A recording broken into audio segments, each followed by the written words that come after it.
Great. Good afternoon, everybody. Thank you for being here, and thank you very much to our panelists for coming here to Tallinn from points beyond. It's very exciting to be here with all of you for what I'm sure is going to be a great discussion that we could fill up a lot more than the 38 or 40 minutes that we have allotted, but I'm very grateful for your time. The title of this presentation of Under Pressure, How Can Europe Withstand Cyber and Hybrid Threats? It would be very easy for us to all have a conversation simply about Russia and cyber for the entire time. We'll probably focus a lot on that, but we'll try and get to some of the other notable hybrid threats that are increasing this kind of strategic pressure that we're seeing so much in recent years. We'll give everyone a little time to find your seats, please. Thank you.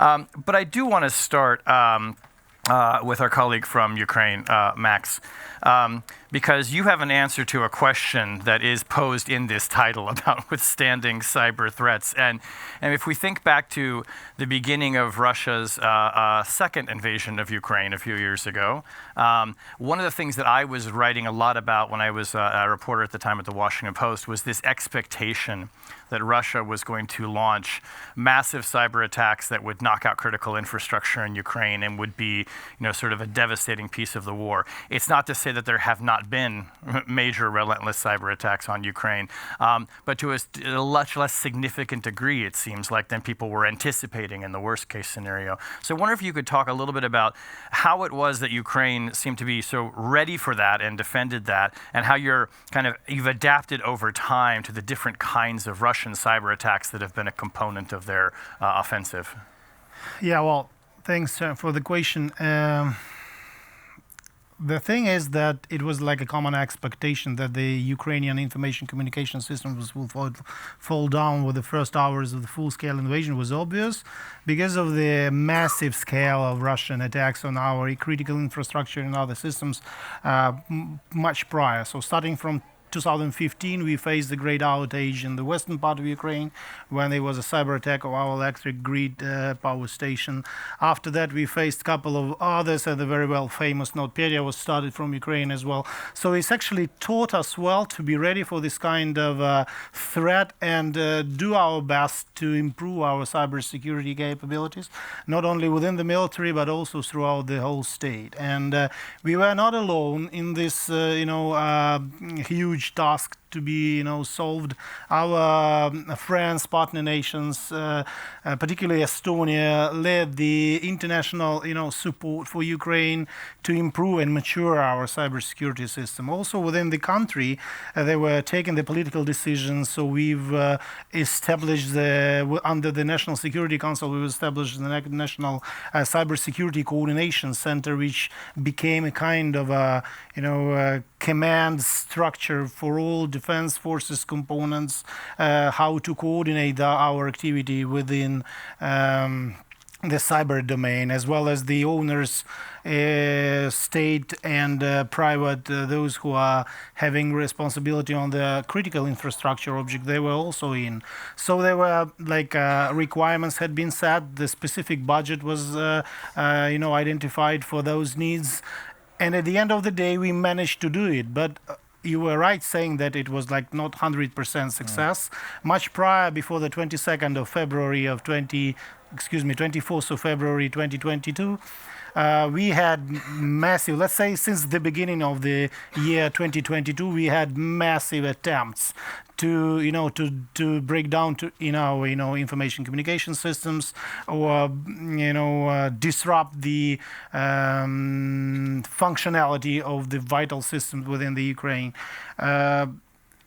It was a phenomenal support from the private sector as well. The U.S. companies such as the Cloudflare, for instance, just protected in a day, or frankly within the night, because we had negotiation during the night in Ukraine, but that was obviously a day in the U.S. So we managed to get their support and to improve the security of our information resources in the internet. And others, I don't want to name them all because I'm afraid that I will forget one of those. So it was a massive support from the Western world, and that is a common result.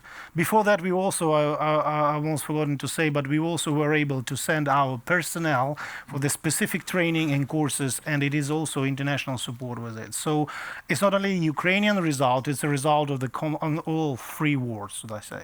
Yeah, it really did seem like a great model of collaboration. Absolutely. Between governments, public and private sector, and it was very successful. And we did our best in the payback, so our MISPs or other systems, we share those indicators of compromise, so our partner nations are able to prepare themselves for this type of attacks also. So we shared everything we received, and this is the way how we cooperate in payback. On the theme of collaboration, Jacek, I know this is very much what you focus on with Digital Poland Association. I wonder if there are kind of lessons learned from the Ukrainian experience, and maybe what you see and what Max is describing about how you all take this approach in Poland when it comes to private and public sectors. Because I mean, you cannot secure infrastructure unless both of those sides are working together. It's just there's no way to do it. True. Really. True. Thank you for this invitation. I must say Poland's story is quite similar, because we also had the massive attacks on Polish infrastructure, and I'm saying also from the private business perspective, because this is Digital Poland Association is the association of digital industry. And the Poland story is that the telecom system and also the financial system, the banks have been also attacked before 24th February 22. And but we had this opportunity to also prepare, because I believe this is quite common in this eastern flank of NATO, that actually we were all expecting this, because we know this difficult neighborhood with Russia.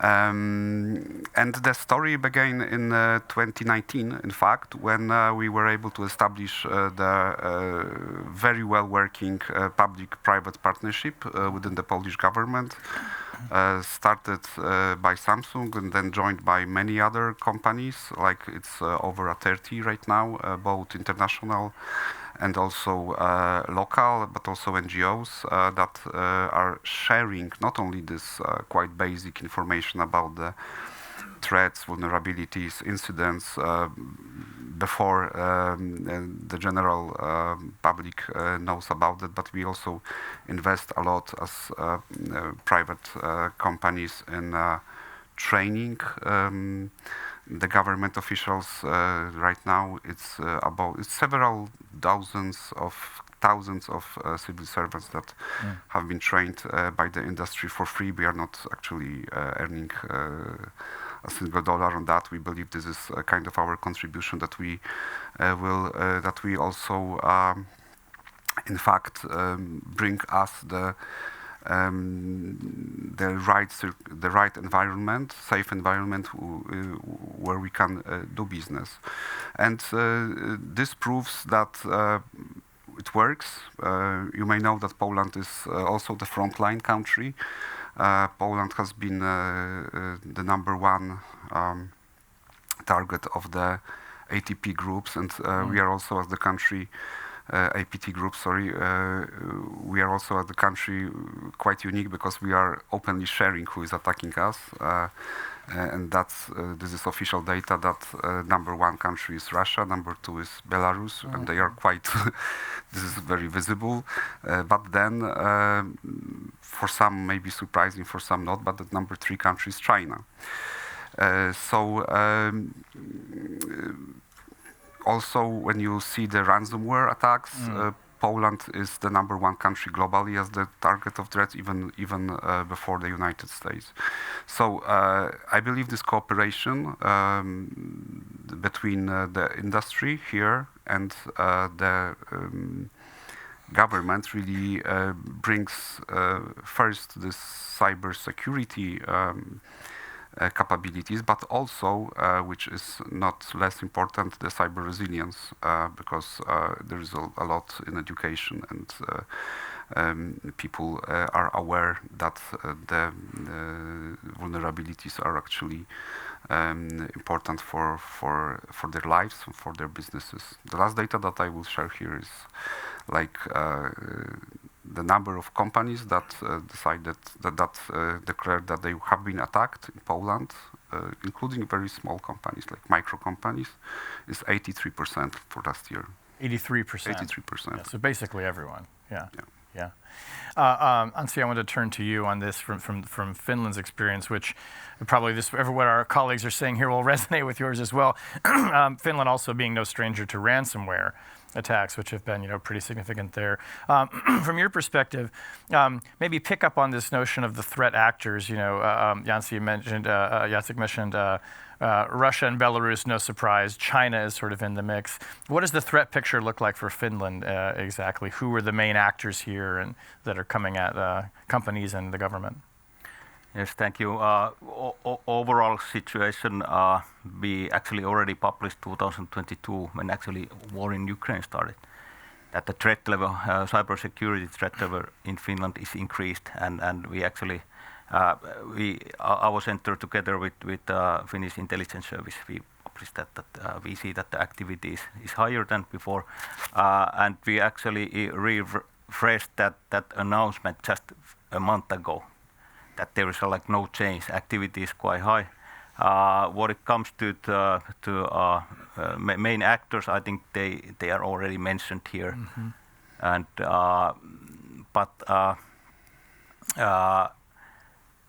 of course we work every day to mitigate threat together with other authorities, with companies and even with citizens. And maybe I highlight in this our comprehensive security model, which we've been already building decades. Which the idea behind that is to bring government, private sector, and citizens together and work together to prepare and build resilience. And that works also in cybersecurity side. It's very powerful to work that way. For example, with authorities, we do cooperate very closely, meet each other almost every day, every week, at different levels: technical level, operational level, also strategic level. Also, what we are pretty proud of is our ISAC groups, for example. We already have today over 20 ISAC groups in Finland, which bring together private sector critical infrastructure actors or companies, and those are like sectoral ISACs, like we have one for finance companies, one for water supply, one for energy, etc. Those all are voluntary based, so there is like no national law to say that okay, you have to do this and this, but it's all voluntary based and it's very good to see that also companies can come together and talk about cybersecurity issues, share information, share best practices, etc. And I believe that this is very powerful networks.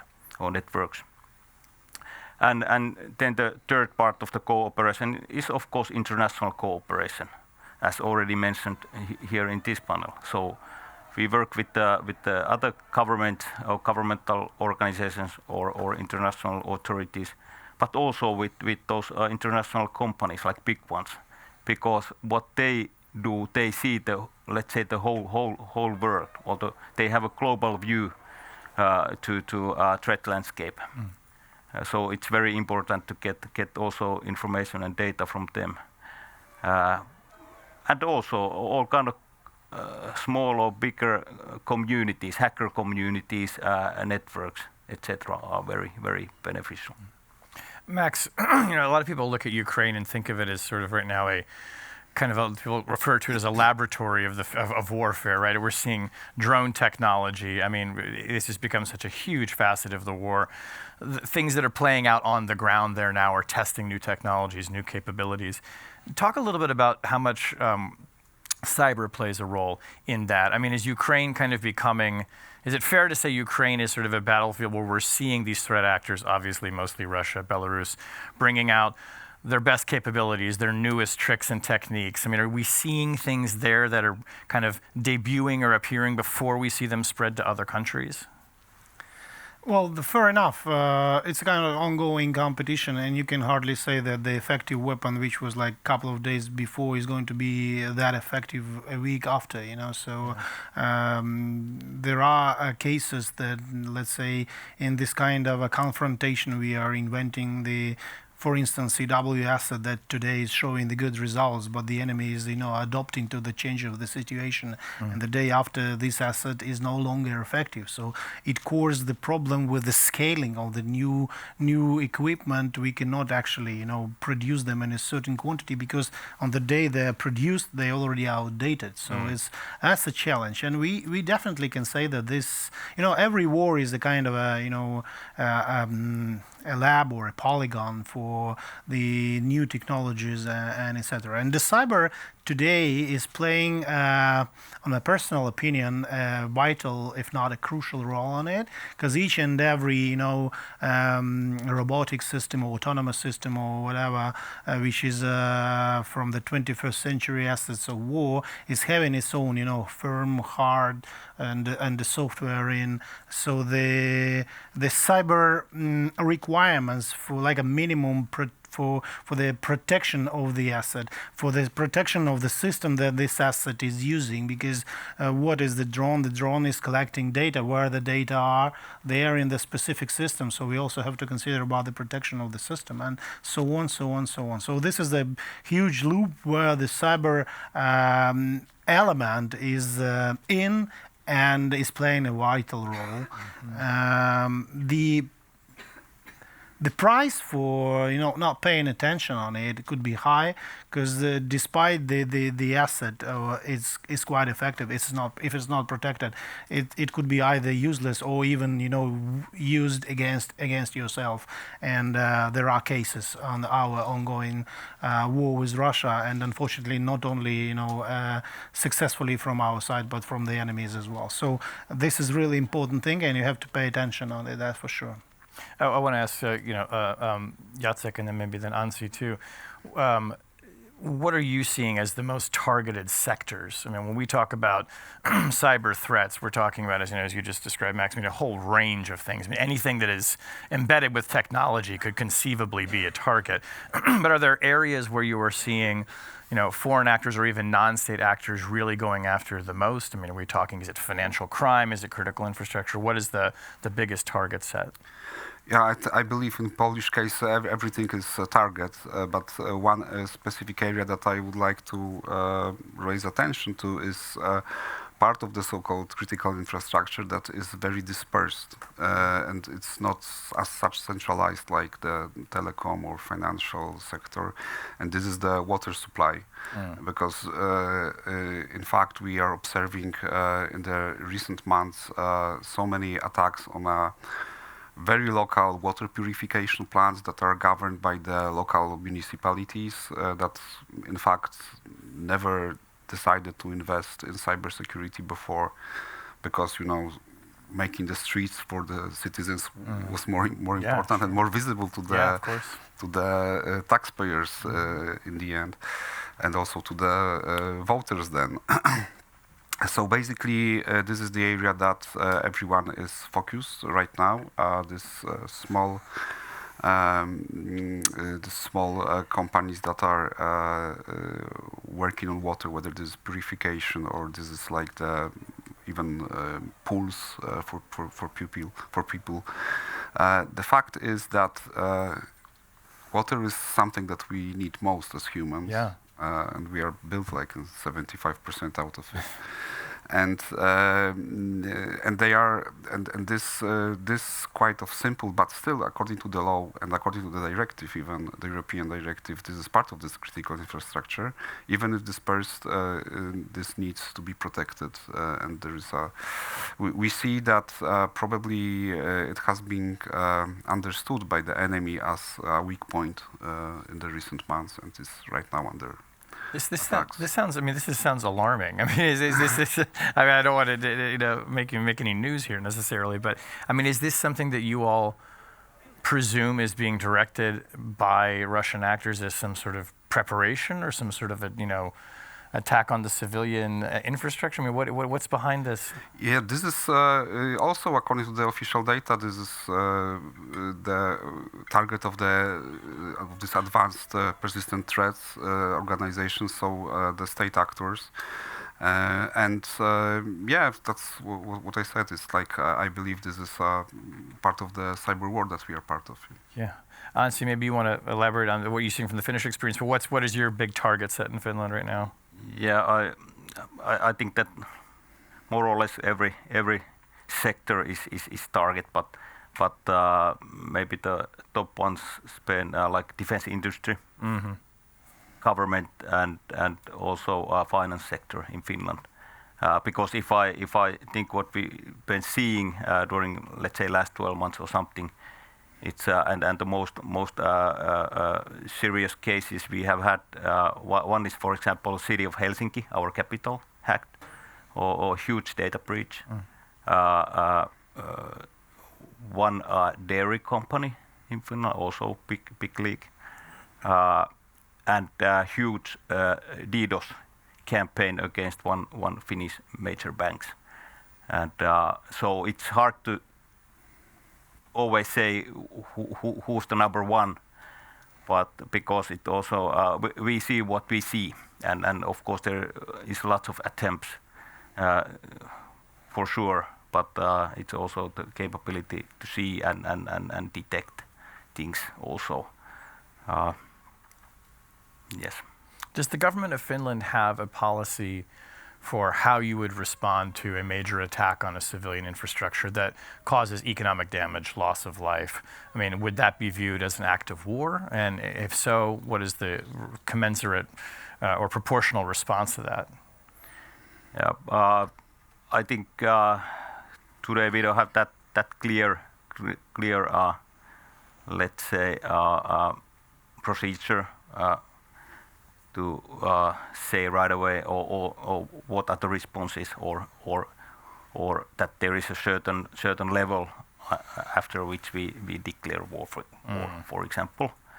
But how we respond is from our point of view is that when we get the notification that okay, there is maybe an incident, what we and many times in cybersecurity or cyber defense, you don't know right away how big are the damages, for example. You just see something and then you start investigating, and then you probably find like that. Okay, now we are losing like hundreds of thousands of personal data pieces or something. So that's a bit challenging to say something like day zero or first day, that okay, what really is happening or happened. So what we do, we typically ask, for example, in this city of Helsinki case, we just ask them that how you see, do you need help? Do you have any third parties to help you or support you? Have you technical capabilities? Do you need some support in communications, etc.? And in that case, actually our experts were in those city of Helsinki data centers, investigating technical environment and trying to find out what's happening there. But in some cases, we just when we ask, they typically many times they just say that okay, they can handle it by themselves, and our role is smaller in those cases. When I first started writing about cybersecurity back when it was fairly new in the early 2000s, and the only people really paying attention to it were experts like yourselves, and it hadn't gotten this big public awareness yet. One of the things that people often drew attention to was the risk of information operations, information attacks. And we were talking about things like propaganda, right? Things that governments had experience with, you know, in the battlefield, not in a digital space, but maybe more in a real space or a paper space. it strikes me that information operations is very much present in the cyber domain right now, and people probably have more of a direct experience with that in their day-to-day lives than they do on an attack on critical infrastructure or something. I mean, in the United States, we saw this in 2016 with Russian interference in the election, which we are now relitigating in the United States for some reason, as if it didn't happen. But this has really become just sort of, now people understand the idea of actual fake news, or people trying to persuade them, or people pretending there's someone that they're not. And it's extremely confusing for your average user. I'd like maybe the three of you to kind of reflect on where information operations has fit in now to this idea of a cyber or a hybrid threat, and how you see that playing out in your particular countries or your areas of responsibility. I mean, Max, maybe you want to talk about this in, obviously in Ukraine, it's probably of a different magnitude. Talk about that a bit. Yeah, well, that's a wide question. So I should probably start from the beginning, when it was like even prior to 2014, when Ukraine was under huge, massive propaganda and information operation, coverage. Let's say from the enemy state, from Russian Federation. All our TV channels, radio broadcasters were full of Russian contacts. The most popular singers and film actors were from Russia, and etc. And those narratives were just from each and every source of information. And it probably was the reason why the Little Green Men were so successful in 2014 in Crimea Peninsula, because nobody believed that the country who is singing so good and playing football with us is unable to attack and to seize the territory of independent state in 21st century. Later on, it became more sophisticated. It became more devastating in terms of effects, and today we are having the multi-domain warfare against our enemy, where information and cyber is no longer the most dangerous and no longer the most effective. Like yesterday night, Ukraine capital Kiev city was suffered against massive air raid, and our electric power grid was hit, and we are anticipating that the half of the Kiev city is going to be out of heating system. This is now the reality of Ukraine, and the information or whatever other hybrid, so-called hybrid threat is no longer the number one what we are thinking about. But until Europe and until other democratic world is not suffering those physical damages, they should really pay attention to this threat. And most probably we did wrong, and it's actually proved because of the war had been started. So in order not to make the same mistake like we do, the Europe have really reconsider the attendance to this hybrid and cognitive threat what we have today. Cyber today is helping information operation as an amplifier. So the narrative that the enemy produced is multiplying thousand millions times via the cyber domain, let's say like that. So the social media, the other info sources via internet is spreading this, disinfo or propaganda messages to the target audiences specifically. The AI is actually making it more sophisticated as well, coming back to the topic of the whole Tallinn Digital Summit. And the deep fakes became much more professional than they were at the beginning, so it's really quite difficult to realize what is true and what is not. A couple of days ago, and actually we shouldn't forget about the other dimension of the hybrid threat, which are those, I call them little green drones. We can now see the evolution of this hybrid threat from the little green man in Crimea and the little green drones in European countries. And the President von der Leyen a couple of days ago said that it is a hybrid warfare. It's not a hybrid threat, right? It's written in our topic. It's already a warfare. So it is the next step. There is no peace anywhere. It's unpeace period. Let's call it like it is.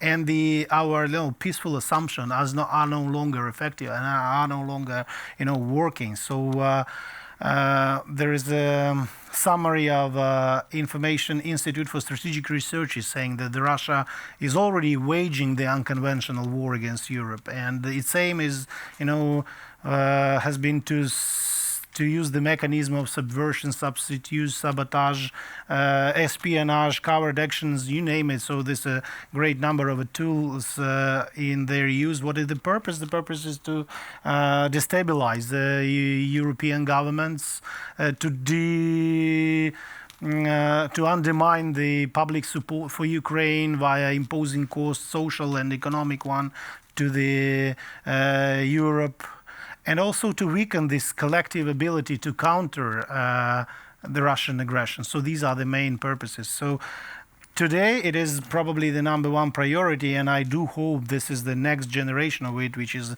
in the traditional physical domains like Ukraine is facing today, will never be a destiny for the European countries. That is why we are fighting, and I believe that is why you are supporting us with that. So thank you for that. Anssi, can you talk a bit about the information operations component of this and how you all think about countering it? Yes, I agree totally what Max said. It's you can use cyber tools to spread propaganda and fake news and information, and it's very challenging because of we have that many channels to do that, and it's so easy in today's world when we have internet covering the whole globe. So that challenges us. What I think the best way to mitigate that threat is to educate people. Yeah. Educate people, and that's what we've been trying to do in Finland, to educate people and build that kind of capability to kind of compare or be a little bit critic, how do you say, critical thinking against those messages you get, because we have lots of false information or propaganda, or how you call it, in every channels, and you have to be very aware that okay, now this maybe looks nice, but it's all fake, and also somehow trying to find out what's the real source of the information also, and where it comes from. Like Max said, AI is going to challenge us even more, because it will be very even more hard to separate correct and false.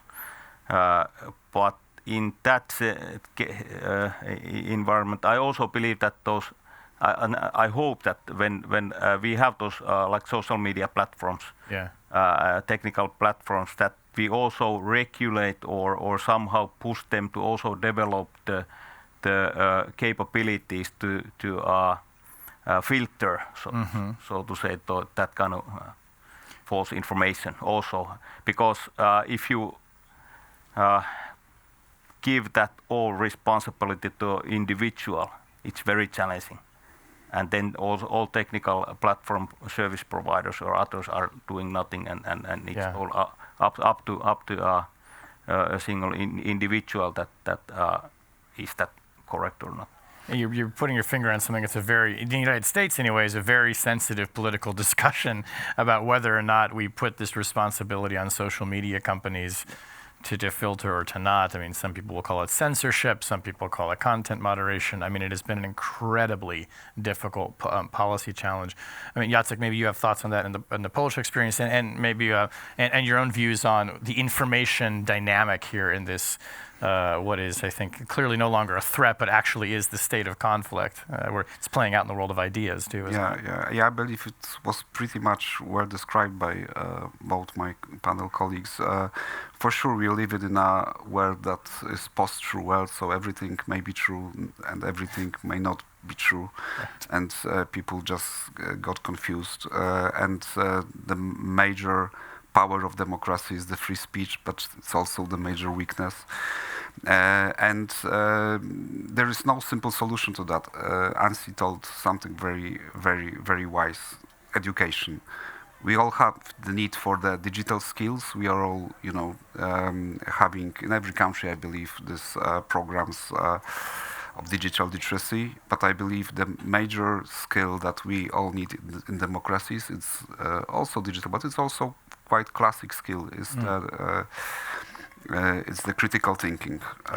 And I believe we're not performing well on that as societies. I'm talking about my country.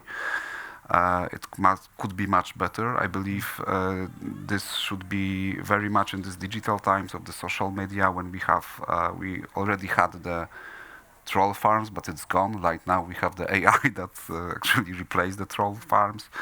And me personally, I know people, you wouldn't believe that you remember in the second half of September in Poland, we had the over 20 unidentified flying objects on our sky. Yeah. In Estonia, you had the identified.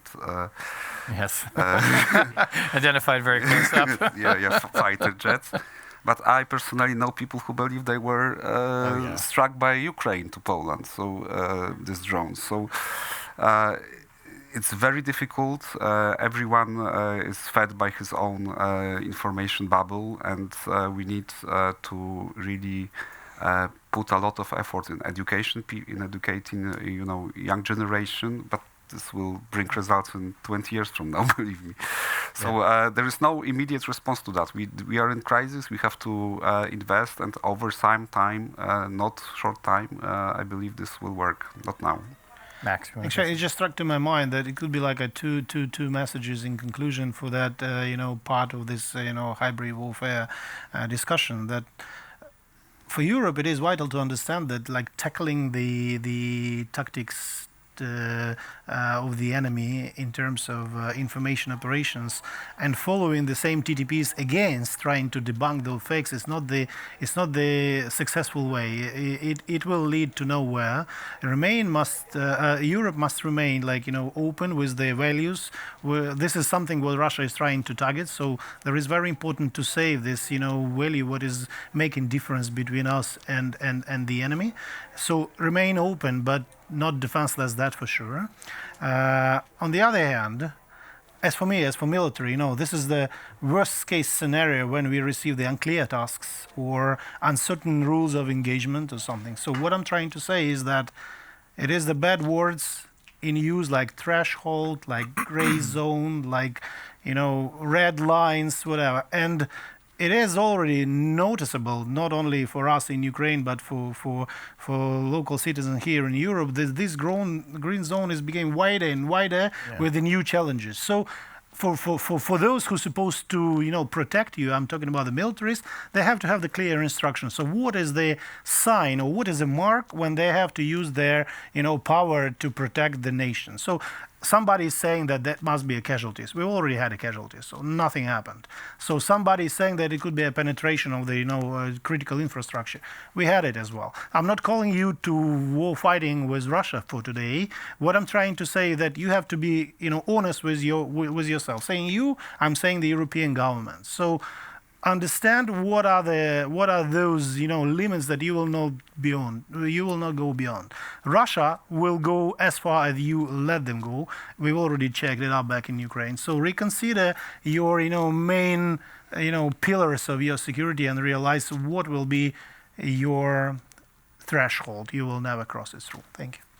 Well, we are unfortunately out of time, but I think that's a very good place to stop. And I'm glad that we ended on a note of thinking about what countries can be doing proactively. Yep. So that the title of this was, how do we withstand cyber threats? I don't want this to leave people in a feeling that all you can do is be in a defensive crouch and wait for it to be over. So these are very excellent solutions that you all are putting on the table, and I'm grateful for your time. Thanks, Chef. Okay. Thanks, everybody. Thank you. Thank you. Good job. Thank you. Appreciate it. Thank you all very much.